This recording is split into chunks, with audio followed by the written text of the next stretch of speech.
tá aí. David, Francisco tá aí. Eita, apertei tudo errado.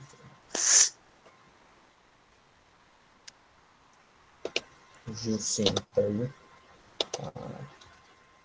Jean, Carol.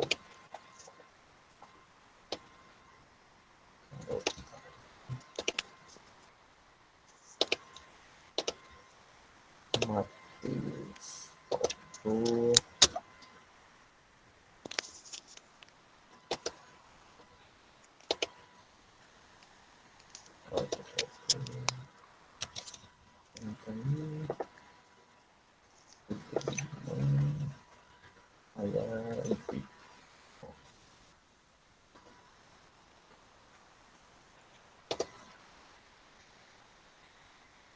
E a revisão, vocês fizeram? Responderam tudo? Sim, não. Uma parte, metade, quase tudo. Me digam aí. Não terminaram, querem um tempinho para terminar, antes de corrigir. Não fizeram nenhum e querem tentar fazer agora. Me digam aí o que vocês optam. Eu não vou dar essa resposta não, se vocês não responderem. Me digam aí. Querem um tempinho para terminar? Para depois... Saúde. Misericórdia! Gente, desculpa, o microfone tava aberto, eu não vi. Não tem problema não, isso foi tudo não. E aí, gente? Vocês querem um tempo para terminar a revisão? Tem que terminar, né? Então termine aí, vou dar um tempinho para vocês terminarem, tá certo? E aí a gente corrige, beleza? Beleza. Pronto. Então já a gente volta. Termine. Vamos mais fácil mesmo, por favor. Para não se arrebentar no simulado. E a nota não cair. Todo mundo ficou com nota boa na primeira unidade, né? Então, termina aí para a gente corrigir.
Beleza, Gilson. Deixa eu só ver aí o resto da galera. Espera um pouquinho.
É que vocês forem terminando, me avisem aí.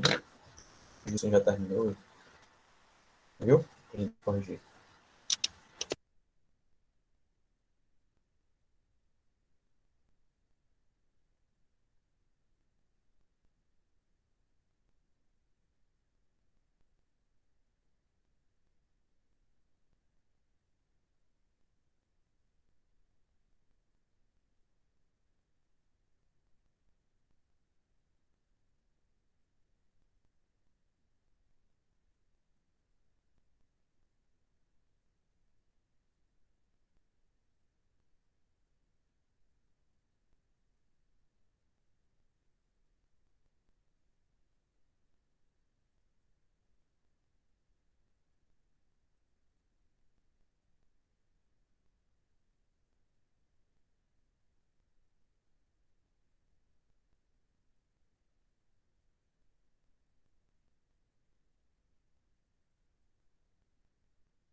Bora, my people. Vocês dormiram, ao invés de terminar.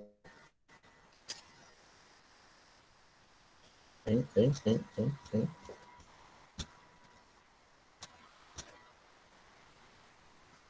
Bora lá. Vou perguntar e vocês vão me dizer que vocês responderam.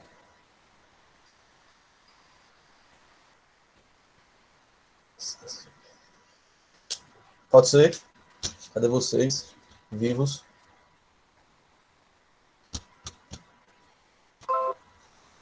Aí, Vitor aí. Bom dia, Vitor. Bora lá. Quero saber o que vocês responderam. Diga, Francine, levantou a mão. Quer tumultuar? Só tô acenando. Ah, você tá aí, né? Muito bem. Bora lá, gente, ver isso. Quero saber o que vocês responderam. Né? Primeira questão aqui, trouxe que explique por que Mendel utilizou ervilhas como seu material biológico para os seus experimentos. Por que, é que ele fez isso? Quem sabe? Quem respondeu?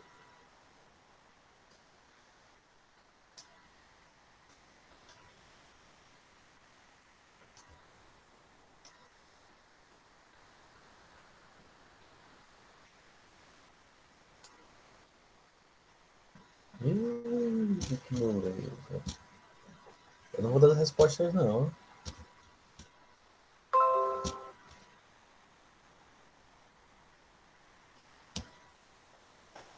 Cadê, Gilson? Você que disse que fez.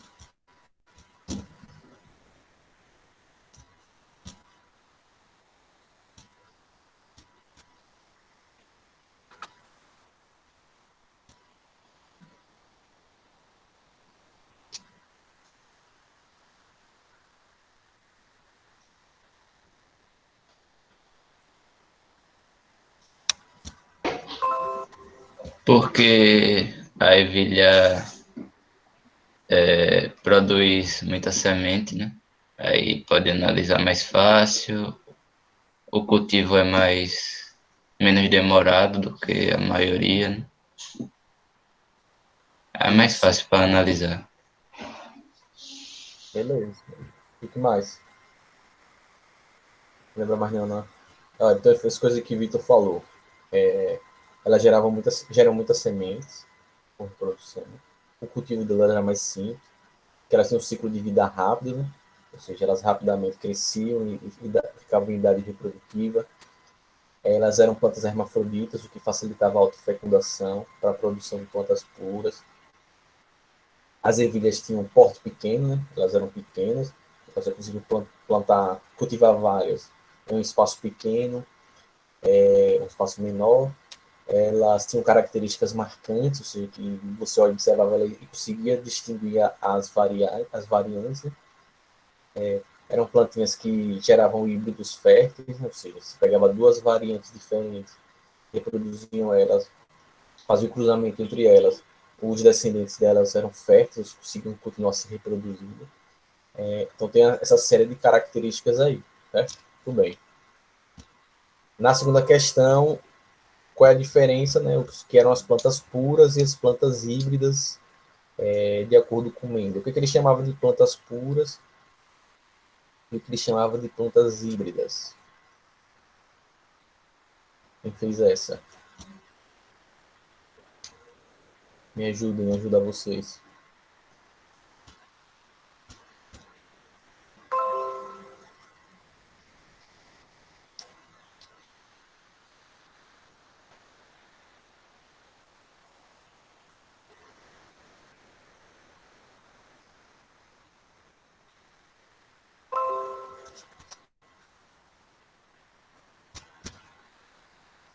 Ah, meu Deus do céu.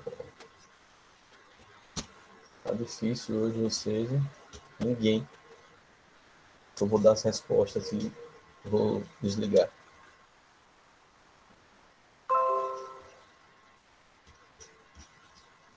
Depois, né?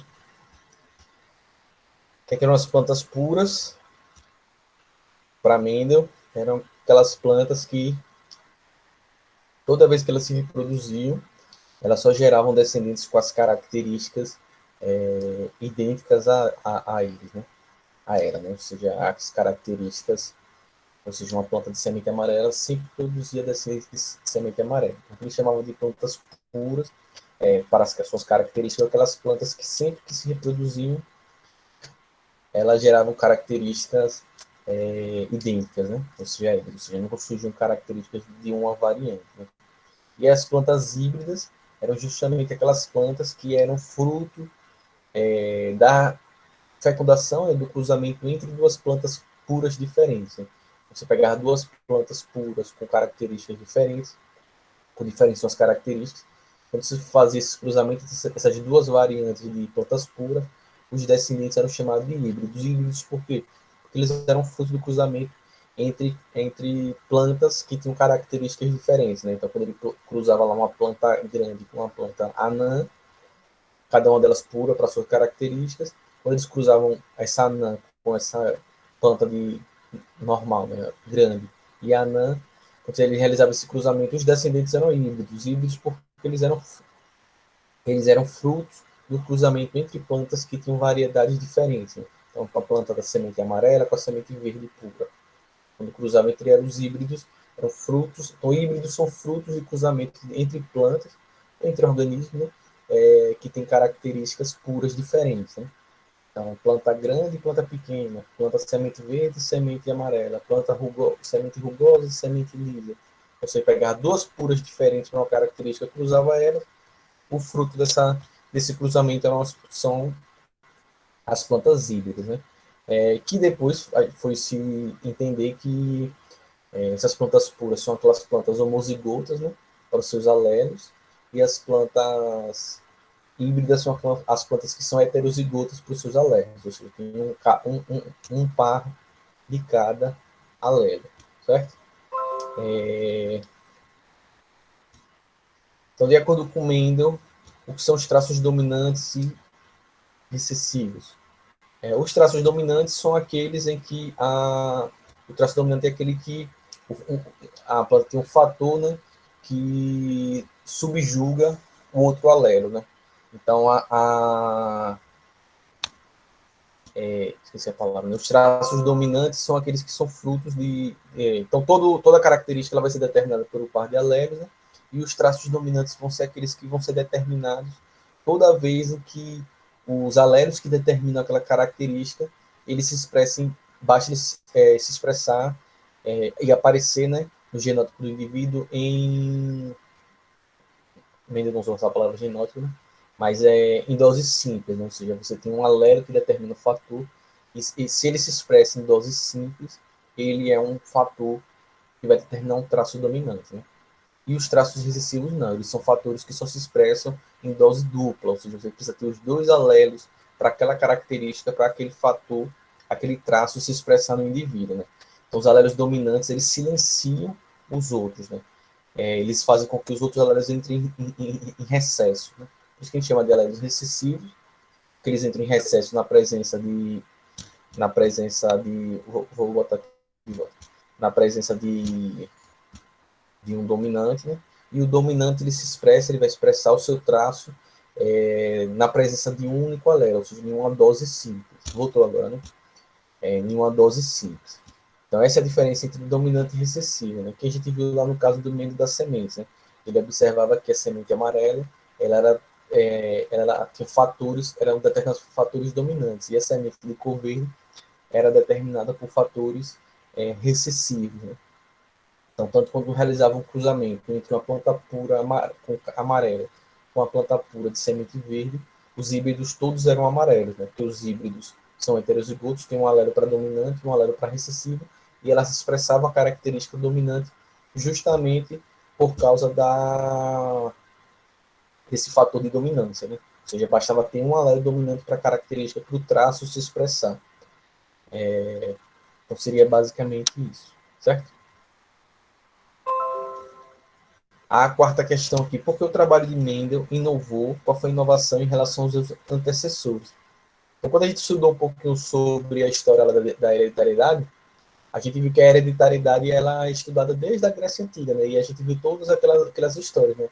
Da pangênese, epigênese, transformismo, transformismo o quê? Preformismo, ovistas, espermistas e por aí vai. A gente já viu que várias pessoas vêm estudando, vários cientistas, vários pensadores, eles já vinham pensando e formulando sobre a hereditariedade. E esses experimentos que o Mendel fez com relação à hereditariedade, outros cientistas já tinham feito coisas parecidas para observar que a transmissão de características acontecia pelos gametas. Os gametas eram os fatores que transmitiam as características ao longo das gerações.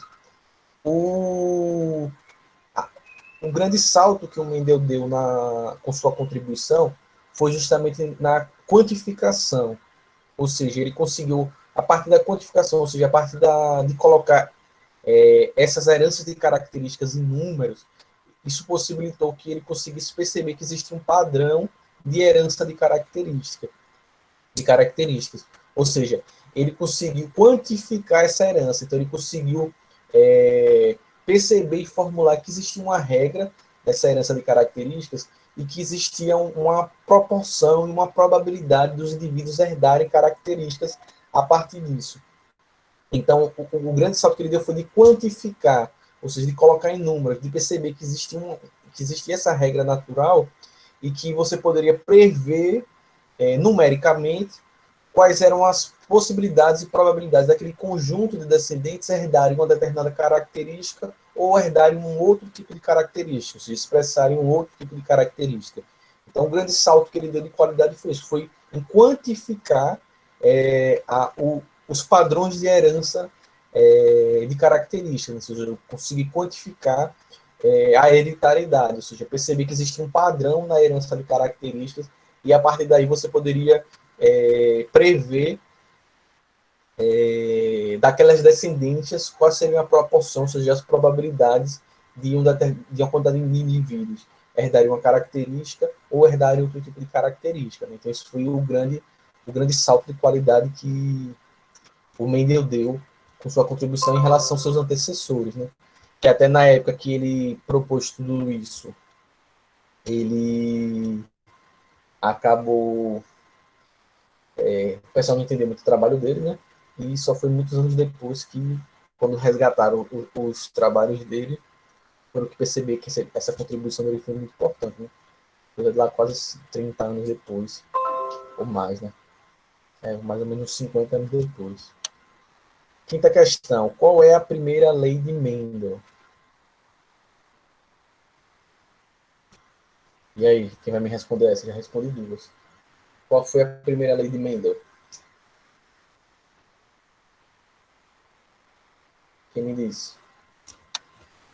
Pergunta aleatório. Francisco, qual foi a primeira lei de Mendel? Francisco só fica com esse leão aí calado, né?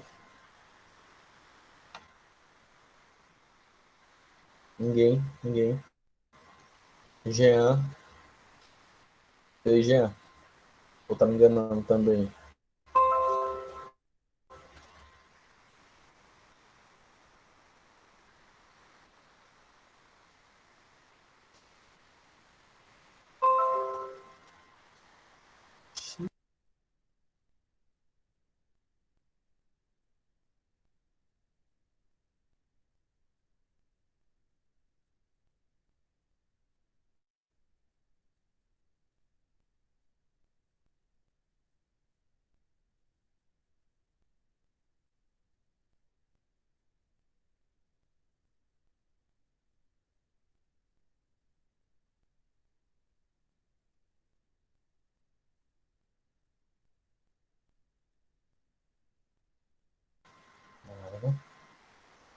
Foi o que o Mendel disse na sua primeira lei.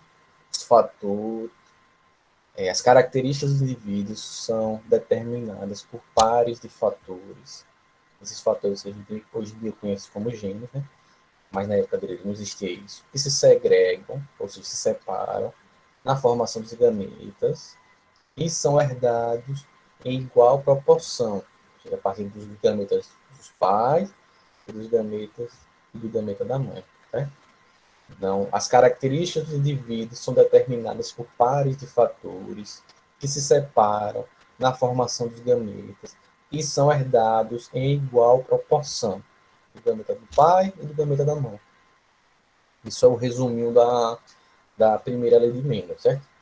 Então, toda característica é determinada por pares de fatores, ou seja, por dois fatores, os dois alelos, né, que são gênio, que é o gênio, os alelos gênio, que segregam-se, ou seja, que se separam, esses pares se separam na formação dos gametas em igual proporção, se seriam dois fatores. Então, metade vai para um lado, metade vai para o outro, e que vão ser herdados também em igual proporção, né, no gameta paterno e no gameta materno. Né? Isso aí foi o que o Mendel determinou na sua primeira lei, né? Sexta questão. Qual é a proporção de tipos de gametas formados por um indivíduo heterozigótico para um par de alelos? Se ele é heterozigoto, ele tem um alelo dominante e um alelo recessivo. Então, a proporção dos gametas dele vai ser o quê? 50% com o alelo dominante, 50% com o alelo recessivo, certo? Então, se ele tem lá, ele é, por exemplo, azão, azinho. Então, na formação de gametas, pela primeira lei de Mendel, esses gametas eles vão se separar em igual proporção nos gametas, e formar os gametas. Vão se segregar ou se separar. Então, se ele é heterozigoto, ele vai formar 50% dos gametas deles vão ter o azão, ou seja, vão ter um alelo dominante, e 50% dos gametas deles vão ter um alelo recessivo. Certo? Então, é igual a proporção. Se ele fosse homozigoto, ia ser 100% o mesmo tipo, ou seja, ia formar só um tipo de gameta. Como no caso aí da questão, ele fala de um heterozigoto, então ele vai separar em igual proporção, então vai ser 50% com um alelo dominante, 50% com um alelo recessivo, certo? Essa aí é a sexta questão.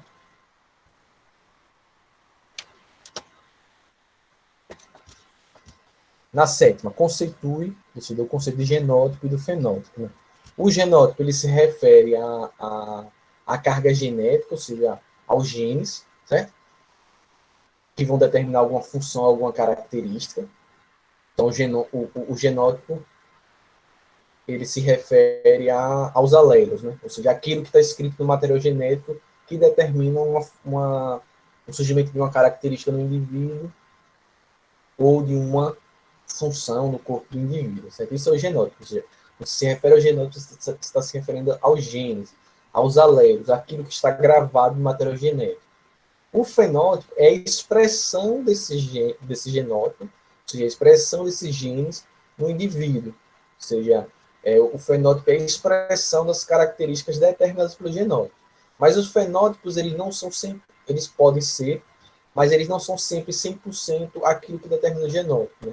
Ou seja, o fenótipo ele vai ser a expressão do genótipo mais essa relação do genótipo, ou seja, essa interação do genótipo com o ambiente, ou seja, com fatores ambientais. Então, por mais que o genótipo determine que o indivíduo assuma ou expresse uma determinada característica, dependendo da forma como esse indivíduo ele interage com o ambiente dele, esse fenótipo ele pode sofrer alguma variação da expressão que foi determinada pelos genes. Então, o fenótipo ele é a expressão de uma relação entre o genótipo, ou seja, aquilo que é determinado pelos genes, mais a interação daquele indivíduo com o ambiente, ou seja, de que forma aquele determinado ambiente vai interferir naquele indivíduo. Então, o genótipo é o que está escrito nos genes, que vai determinar as características, e o fenótipo é a expressão dessas características. E essas características elas podem ser 100% do que o genótipo expressou, ou, como é na maioria dos casos, vai ser essa interação entre aquilo que o genótipo determina, mais a influência do ambiente, ou seja, a influência de fatores ambientais, que vão determinar esse fenótipo. Então, por exemplo, a pessoa tem um genótipo para ter o cabelo preto, a pessoa vai lá, a água oxigenada fica loura. Então, ela tem lá o genótipo para o cabelo preto, mas quando você olha o fenótipo da pessoa, a pessoa está com o cabelo branco, loiro. Isso aconteceu por quê? Porque a interação desse indivíduo com o ambiente levou a expressão fenótipo diferente. Então, o fenótipo, que é a expressão do genótipo, mais a interação com o ambiente, certo? Então, os fatores ambientais, eles podem levar à alteração do fenótipo do indivíduo, ou seja, da expressão daquelas características, daquelas funções do indivíduo, sem que você tenha nenhum tipo de alteração no genótipo, por assim dizer, ou seja, sem que tenha nenhuma mutação, nenhuma alteração genética. Né? Então, o fenótipo é a expressão do genótipo, mais a interação daquele indivíduo, daquela expressão com o ambiente em que ele vive, né? Então, a pessoa sofre um acidente, perde uma perna, ela vai ter uma perna só, o fenótipo dela, né? Só tem uma perna. Mas se você for lá fazer o mapeamento dos genes da pessoa, você vai ver lá que ela tem os genes que determinam que ela, na verdade, teria que ter duas pernas, né? Então, o fenótipo ele vai ser a expressão do genótipo mais interação dessa expressão e desse genótipo com fatores ambientais. Certo? Ah, pode ser, professor, que a pessoa, que o indivíduo, o fenótipo seja 100% do que o genótipo determina? Pode. Isso acontece tranquilamente. Mas esse fenótipo ele pode sofrer alterações dependendo da forma como o indivíduo interage com o ambiente, e da mesma forma que o ambiente influencia naquele indivíduo. Né? Então, a pessoa é branquelona e trabalha no sol do dia inteiro, né? Se lá é agricultor, trabalhando lá exposto ao sol diariamente, e a pele dele tem uma tendência a ficar mais escura, né? Vai produzir mais melanina para o próprio estímulo, né, dos raios solares, ela vai ter uma tendência à pele mais escura. Mais escura daquilo que é determinada pelo genótipo dele, ou seja, foi uma influência do ambiente sobre aquela expressão daquele genótipo. Então, isso pode levar a uma diferença. Certo? O que é o cruzamento teste? O cruzamento teste é aquele cruzamento que a gente faz para tentar determinar o genótipo, né, de um indivíduo, né? Ou seja, geralmente você não conhece o genótipo de um determinado indivíduo. Geralmente um indivíduo que tem uma característica, ele tem um fenótipo dominante, mas você não tem certeza se ele é homozigoto ou se ele é heterozigoto. Então você realiza o cruzamento teste para determinar o genótipo de um indivíduo que você não conhece. Você conhece a expressão fenotípica dele, geralmente você sabe que é uma expressão fenotípica dominante, por quê? Porque se for uma expressão fenotípica recessiva, você já sabe que aquele indivíduo é homozigoto ou recessivo. Agora, se o indivíduo ele expressa um fenótipo dominante, você sabe com certeza que ele tem um alelo dominante, mas você não sabe se ele tem os dois alelos dominantes, ou seja, se ele é homozigoto, ou se ele tem apenas um alelo recessivo. Se ele é heterozigoto, ele tem um dominante e um recessivo. Então, você realiza o cruzamento teste para descobrir o genótipo de um indivíduo que tem um fenótipo dominante, mas que você não conhece o genótipo dele. Né? Então, você realiza esse cruzamento teste para tentar descobrir qual é o genótipo desse indivíduo dominante. Tá? Se ele é um homozigoto dominante ou se ele é heterozigoto, recessivo. Né? Então, aí você cruza ele geralmente com o indivíduo recessivo. E aí você vai observar, se só aparecerem nesse cruzamento teste, só aparecerem descendentes com características dominantes, então você sabe que esse indivíduo ele tem um genótipo, ele é homozigoto dominante, né? É que ele sempre vai dar um azão, então ele sempre vai ter filhos heterozigotos, né, híbridos, que vão expressar o fenótipo dele. Se ele tiver descendentes que vão expressar o mesmo fenótipo que eles, em sua maioria, mas aparecerem alguns indivíduos que expressam o fenótipo recessivo, então muito provavelmente não. Então esse indivíduo, ele com certeza ele é heterozigoto, né? Ou seja, ele tem um alelo dominante e um recessivo e está passando esse alelo recessivo para os seus descendentes. Então isso é o que a gente chama de cruzamento teste. Numa questão, diferencie dominância completa e codominância. Então, nesse caso aqui, que é a dominância completa, né? Você vai ter os indivíduos homozigotos os indivíduos homozigotos dominantes apresentando os fenótipos dominantes, os indivíduos homozigotos recessivos apresentando os fenótipos recessivos. Quando é que você sabe que se trata de um caso de dominância completa? Quando os indivíduos heterozigóticos, ou seja, quando os indivíduos híbridos, eles apresentam o caráter para dominante, certo? Então, todo indivíduo heterozigoto ele vai apresentar o fenótipo para dominante, ou seja, o fenótipo determinado pelo alelo dominante. Então, isso é um caso de dominância completa, né? Ou seja, que você vai ter a proporção fenotípica de 3:1. Ou seja, quando você faz o cruzamento entre heterozigotos, você vai ter 3 indivíduos com característica dominante e um indivíduo com característica recessiva, né? Então, no caso de dominância completa, todo indivíduo heterozigoto vai sempre apresentar a característica para o fator dominante. Certo? No caso de dominância incompleta, não.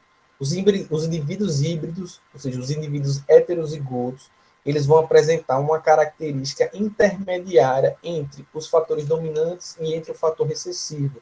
Ou seja, o indivíduo híbrido ele nem vai apresentar característica dominante, nem vai apresentar característica recessiva, certo? Ele vai apresentar uma característica intermediária, ou seja, ele não é nem de um jeito nem de outro.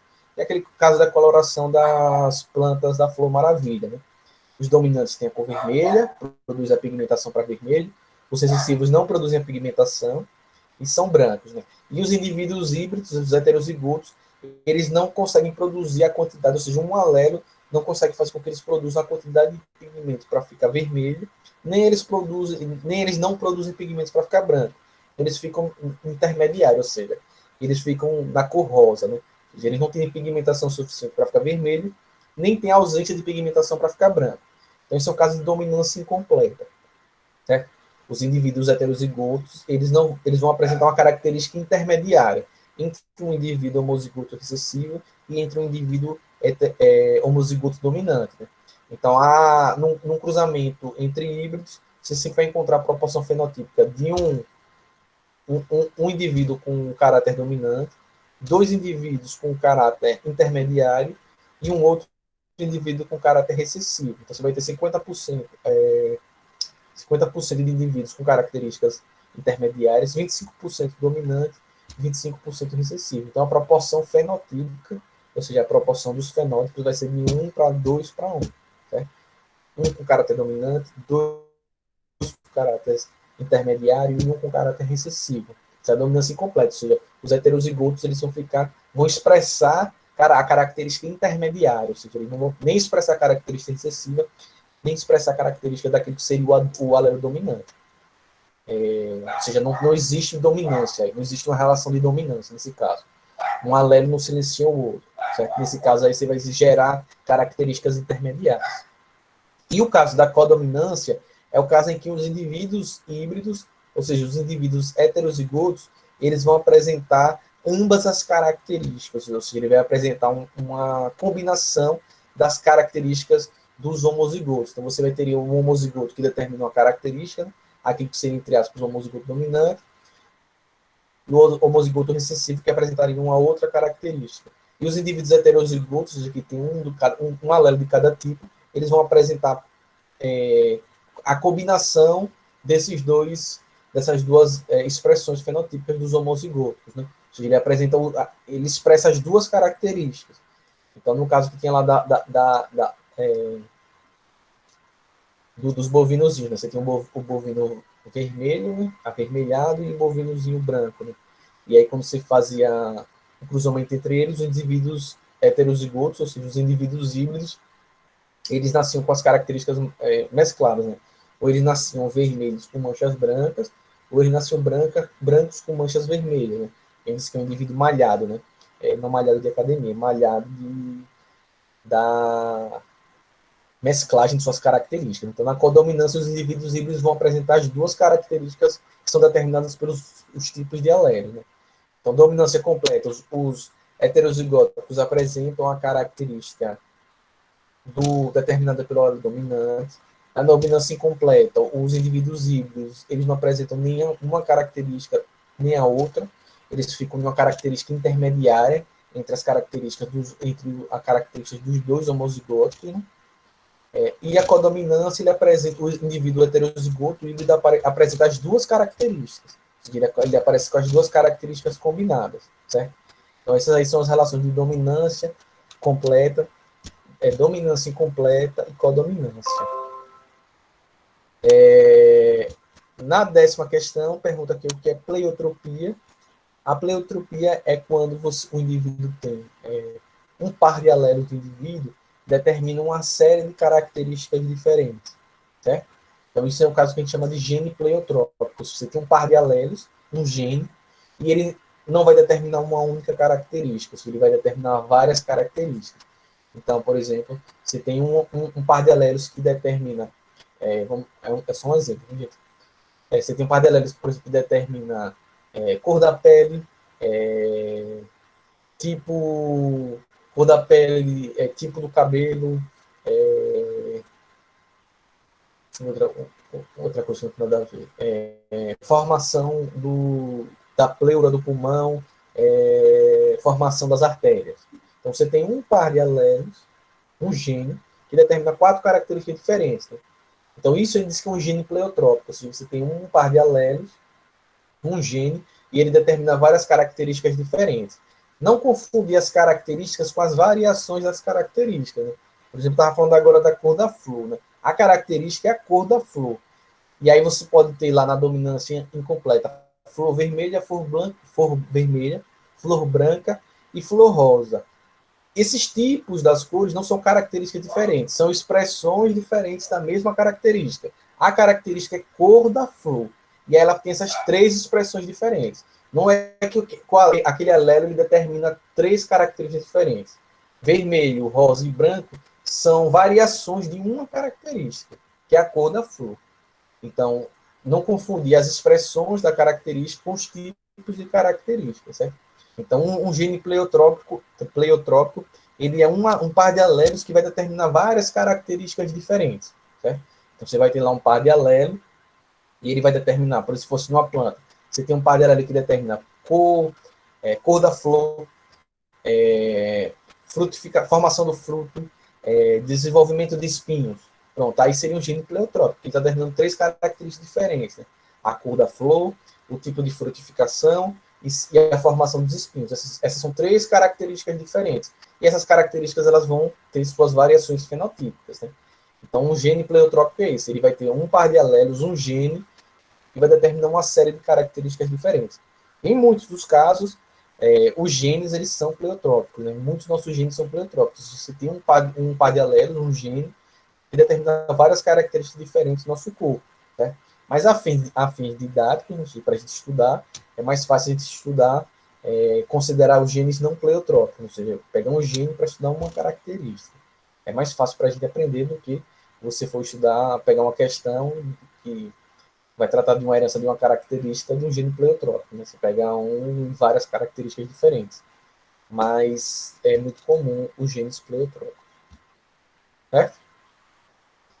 Na 11ª questão, a gente tem aqui perguntando aqui o que são os alelos letais. Né? O que é um alelo letal? Um alelo letal é aquele alelo que leva o indivíduo portador daquele genótipo à morte. Certo?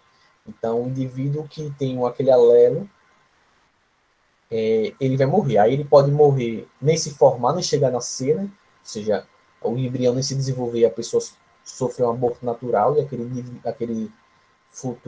embrião nem se forma. Você tem casos de alelos letais que levam os indivíduos à morte antes da idade reprodutiva. Né? Você tem casos de alelos letais que os indivíduos ainda sobrevivem muito tempo, mas eles morrem, geralmente vai levar a idade adulta dos indivíduos, eles vão desenvolver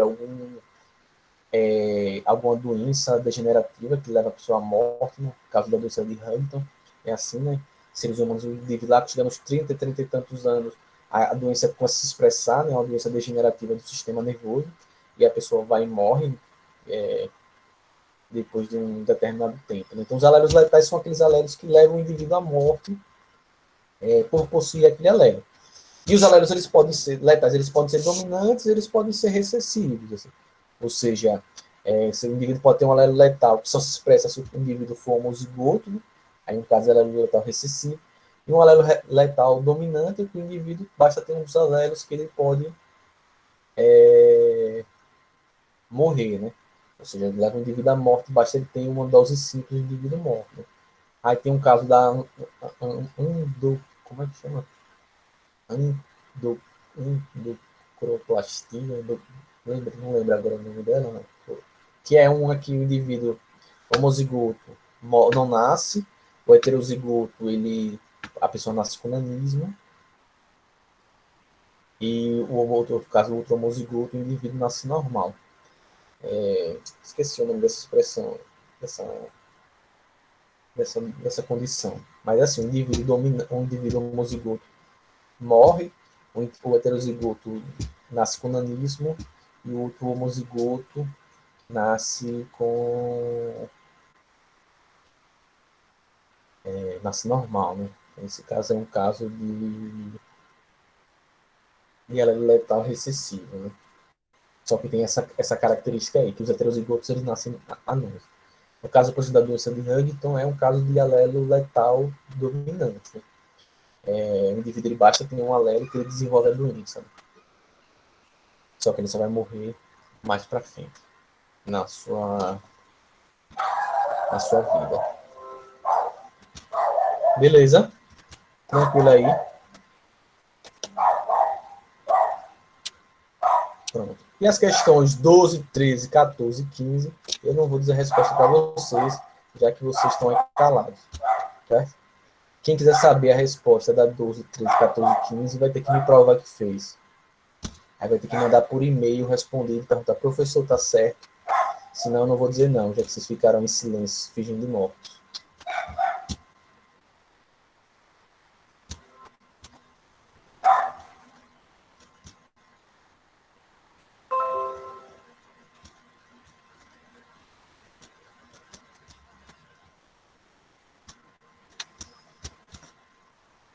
Beleza? Vamos ficar sem saber aí. Só quem provar que fez, eu vou dizer. Com relação ao simulado, tem questões que só são teóricas, certo? Ou seja, tem questões que vão envolver só a teoria de genética, né? Essas partes aí da história, né? Eu não coloquei nessa revisão. Mas vai cair aquela parte do histórico, certo? Da genética. Tá lá no roteiro, vocês viram? Aquela parte de pangênese, epigênese, preformismo, ovismo, espermistas, por aí vai. Isso vai cair. Né? A teoria lá de Aristóteles, Hipócrates, isso cai. Tem as partes de teoria que envolvem os experimentos de Mendel, a contribuição de Mendel, os conceitos de genética, genótipo, fenótipo, dominante, recessivo, homozigoto, heterozigoto. Tem as partes dos tipos de herança também, questões teóricas, que envolvem, né, dominância completa, incompleta, pleiotropia, gene letal, codominância, e tem as questões que envolvem heredograma e os tipos de os cruzamentos e os tipos de herança, né? Ou seja, a probabilidade de nascimento dos indivíduos, ou seja, vocês calcularem a probabilidade de nascer de um jeito, de outro, de ter uma característica, de não ter uma característica, também tem. Agora, nesse caso aí, como é o simulado, vocês não vão precisar mandar as resoluções, não. É só marcar lá a questão e pronto. Na prova, a prova vai ser todinha de foto, né? Você vai ser igualzinho matemática, na prova da segunda unidade. Vocês vão ter que, a prova aberta, né? Vai ter que mandar as resoluções todas, né? Para poder corrigir. Mas, nesse simulador. Então, esse simulador ele vai ter questões teóricas e ele vai ter questões práticas, né? Práticas assim, questões de cálculo de probabilidade. E questão de aerograma. Acho que tem uma questão de aerograma e eu acho que tem 3 questões. Deixa eu ver aqui. Deixa eu olhar aqui rapidinho.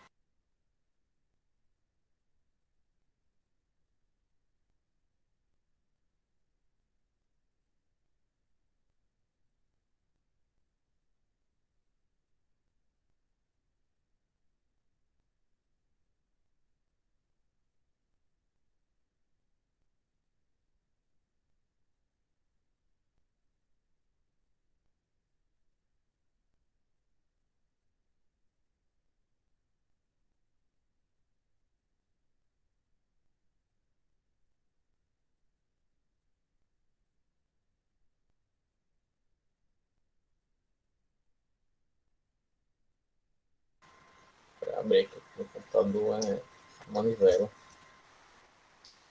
Eu digo a vocês.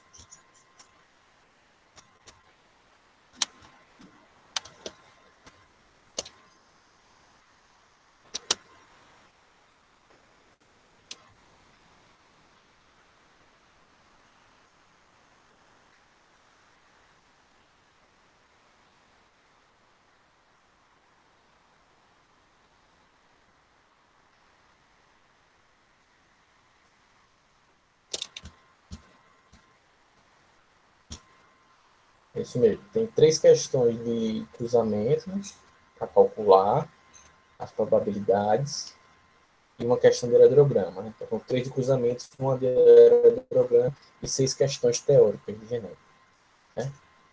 Vai ser essa proporção aí que está a prova. E pronto. Beleza? É isso, então.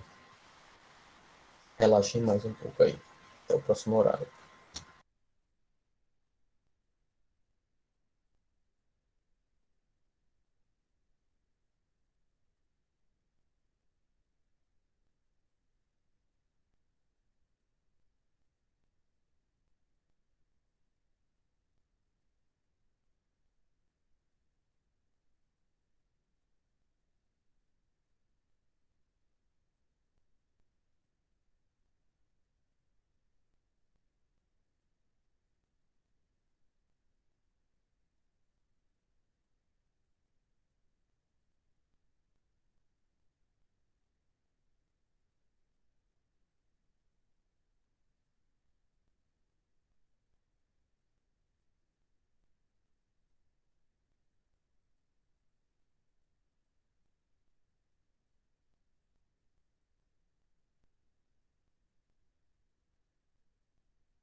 Tchau, viu?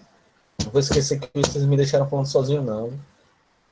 Boa sorte na prova. Tchau, Danton. Tchau.